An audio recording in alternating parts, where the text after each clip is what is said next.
I had an idea for a new crankbait, something inspired by an Arctic grayling, especially that fin on the back. I'm gonna try to recreate it using this feather. But before I can get to the fin, I need a body to put it on.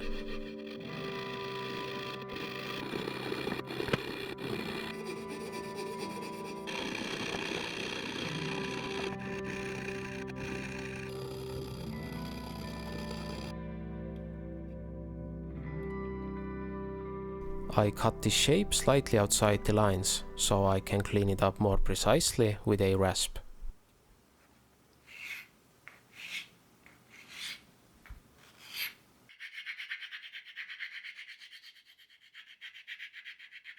Then I go over the sides with sandpaper to clean up the marks left by the rasp.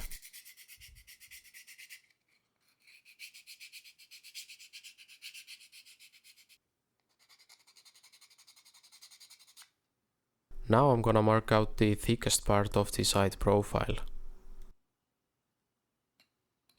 This is where I want most of the resistance in the water, so the lure will pivot around this point when it swims, which will be important later when I add the feather fin. With the thickest point marked out, I can finish shaping the rest of the top profile.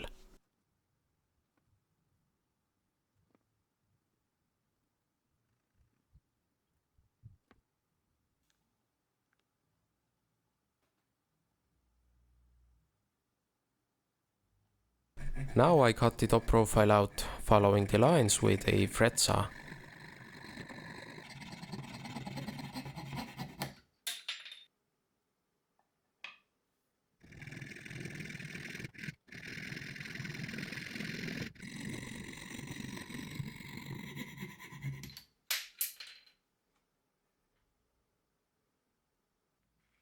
Just like before, I clean it up with a rasp, and then I go over it with some sandpaper.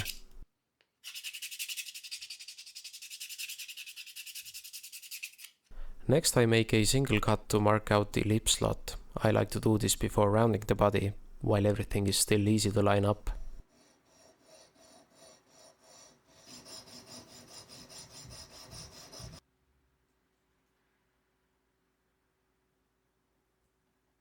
Now I can come back to the pivot point, because that's where I want the center of mass to be. Since the hooks and hardware add weight towards the back, I shift the internal weight slightly forward to balance it out.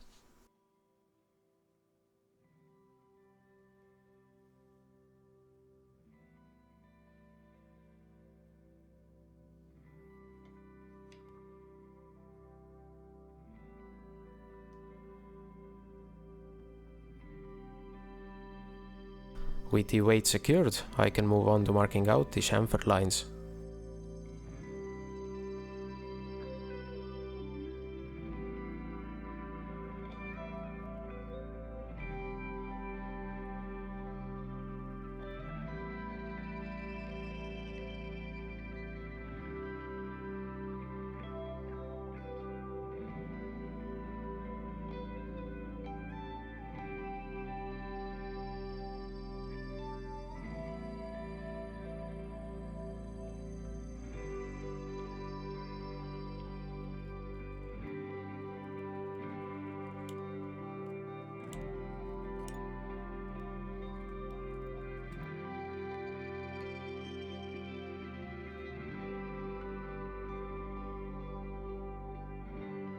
Now I can go over the whole thing with sandpaper to smooth it out.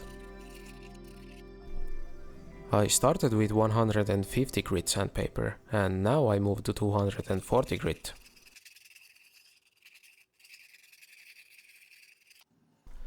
Now is a perfect time to finish the lip slot.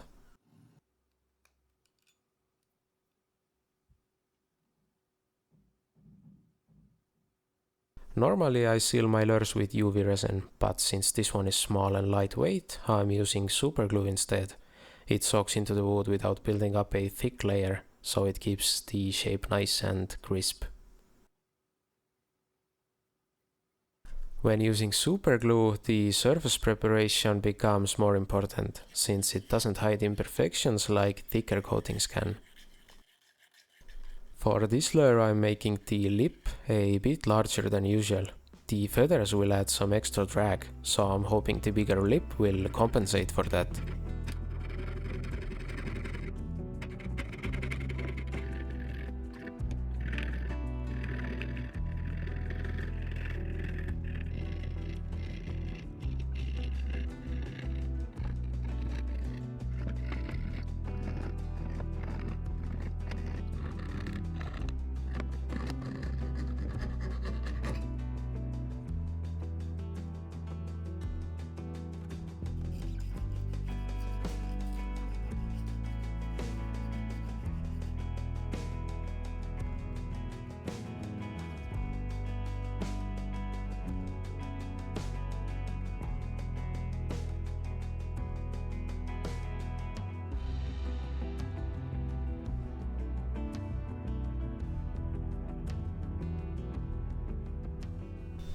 Now I'm gonna be adding the eye sockets and twist wires.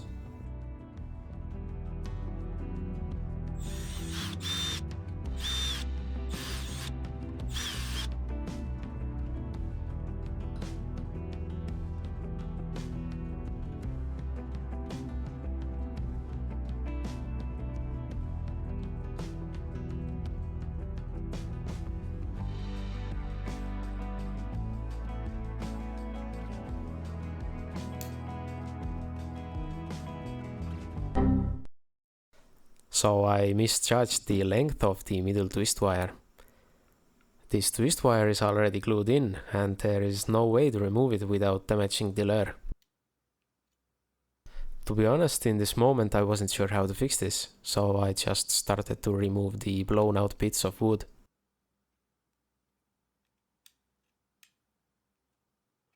Then I decided to try sanding the wire down. This seemed to have worked. Now I just had to reseal the damaged section. Since I used super glue to seal the wood, I decided to use super glue once again. Now I had to blend the repaired section with the rest of the lure. I used a very fine sanding block and it seems like this did the trick.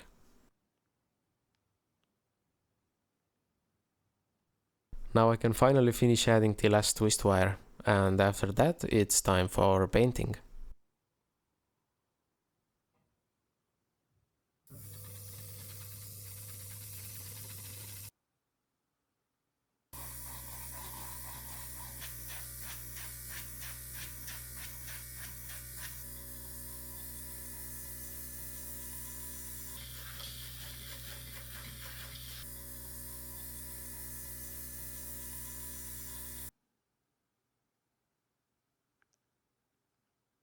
Now onto the fin.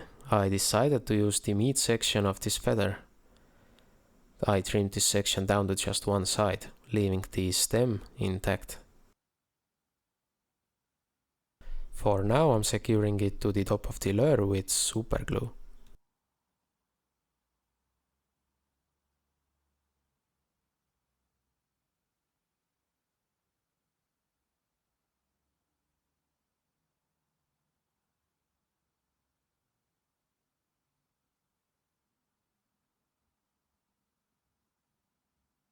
To finish the lure I applied 2 layers of clear coat. These layers also help secure in the fin.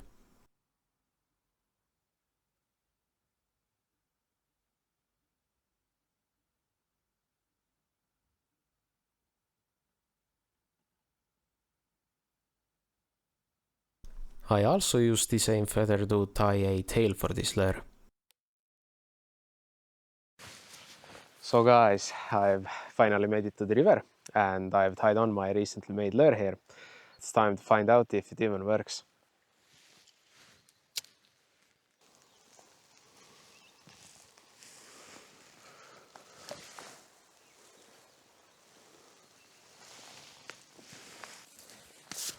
It works amazingly, guys. It has exactly the kind of wobble I was going for. The pivot point is in the middle and it goes like this. Let's see if we can manage to catch anything today.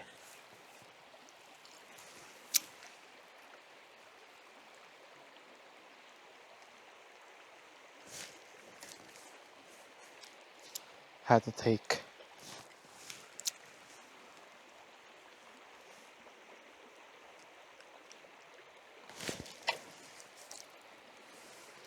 Guys, I think these barbless single hooks are not it.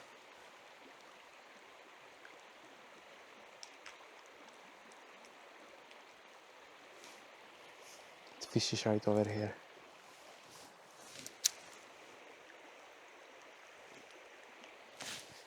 Yeah, he keeps attacking my lure, but I'm not getting a hookup.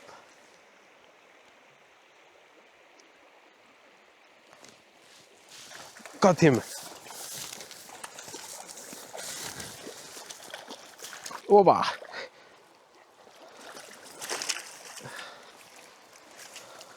I lost count of how many tries it took him to get hooked up.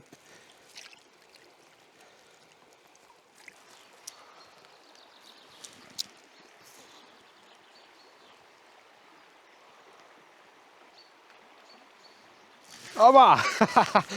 Another one!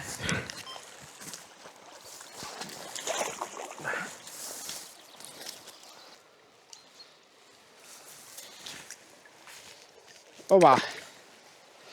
Back he went. Okay, this time it didn't take 5 strikes to get a hookup. I had a few more takes and follows, but couldn't quite land another one. Still, the lure worked great, and it turned out to be a really interesting build. That's it for this video though. See you in the next one.